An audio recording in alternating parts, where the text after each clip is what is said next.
I have noticed something about myself and wondered if others are in a similar boat.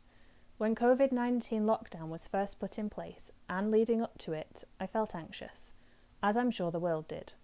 Perhaps anxious isn't even strong enough a word. For me, that anxiety persisted when linked to concern for my fellow humans. However, I did notice that I was sort of glad for the removal of pressure to go out, see people and do things.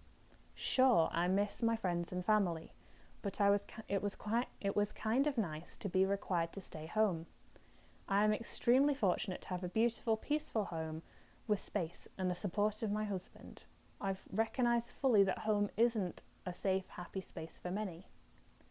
Anyway, since our lockdown has been eased, I have often found myself conflicted about changing my routine. I have been invited to various meetups lately and have turned them all down. It was a hard decision to do this. I want to show my friends and family that I care about them. The most painful ones were last weekend when my brother visited the city that I live near and wanted to meet up. He lives a 4-hour train ride away and he was visiting friends down here. The other was an invitation from my friend to have Christmas-style celebration in their house, Australian style. This is because she had recently moved from Australia and the summer is hardwired into her psyche as being synonymous with Christmas. I wanted to do both of these things. I turned them down because I felt the health risk was too great. I'm not sure I'm right in this thinking, and I can't decide if I'm giving in to fear too much. I don't feel scared. It's more that it's unnecessary and I have the option to avoid it. I am not working right now, so have very little contact with people face to face. Again, I recognise the privilege of my situation. I'm not scared of going out for necessary things. For example, I go shopping weekly. I spent yesterday afternoon with ponies foraging for brambles, and I even collected some free soil improver from the waste treatment plant up the road. As I have the ability to be safe, it doesn't seem worth going out and mixing. I'd love to have my thinking challenged on this, so please feel free to share any thoughts you have. It is weird that while working in schools, despite all the outbreaks of head lice, norovirus, flu, worms, scabies, conjunctivitis, all the good stuff, it never occurred to me to avoid it. I would just forge on, and probably get everything that was going too. They're just occupational hazards, right? I know that COVID-19 is especially serious and not really comparable to these things because of it being new and unknown. However, by comparison, I have been very concerned for my colleagues in school, children and families. If I was in a position where I would have to go into class during this time, I would have really struggled. As an aside, I quite like that my impact on the planet is reduced lately. I'm not commuting to work by car, as I was previously. I'm not travelling around the country to see my family. As I don't have a job or any money, I have stopped indulging in a lot of things. I hope to write a post soon about how that journey has been. Conversely, I'm not sure it's very good for our economy. So now that lockdown has eased, I'm feeling pressure ramping again, not because of invites to do lovely things. Nobody is putting pressure on me, except myself.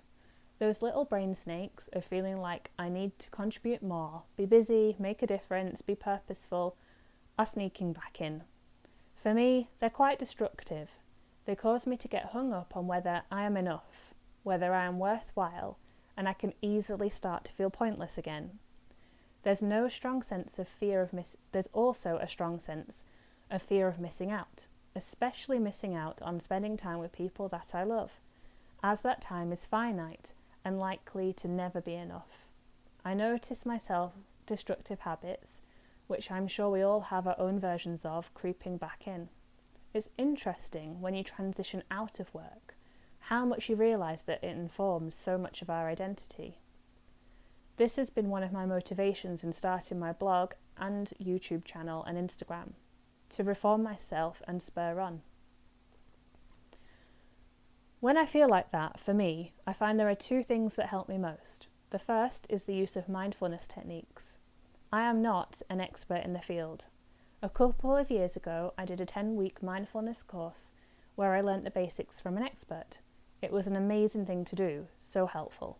Anyway, loving plants as I do, and being home a lot, I've been using my houseplants as a focus for my mindfulness practice. The key in being mindful is to work, and it definitely is work, to be present and non-attached. So when those little voices are causing me trouble and won't hush up, I use mindfulness techniques to focus on the here and now, and how amazing and beautiful now is. In doing this, I move away from worrying about the future or too much self-critical reflection, and instead move to the present. And I love that little saying, worrying about tomorrow only ruins today's peace. Going alongside this is a shift to self-love and being kind to myself. I spend time reminding myself that I am amazing. I am the product of thousands of years of awesome, as I wrote about previously. What I am doing right here, right now, is beautiful. I am valid and valuable. I find it easier to practice self-love when I have completed a mindfulness activity. It refocuses me onto everything being okay now. Self-love activities for me include tinkering with my plants, repotting, watering, dusting. Watching videos and learning about plants is helpful. I love sharing and supporting others in the community and connecting with others. I also love to be outside and feel the breeze on my face. Spending time with ponies, just being is amazing. To this end, I thought I would share with you an example of one of my practices that I do with houseplants to be present, mindful and non-attached. It isn't really a guided meditation, more of an example of how you can perhaps use your plants to focus your own meditation.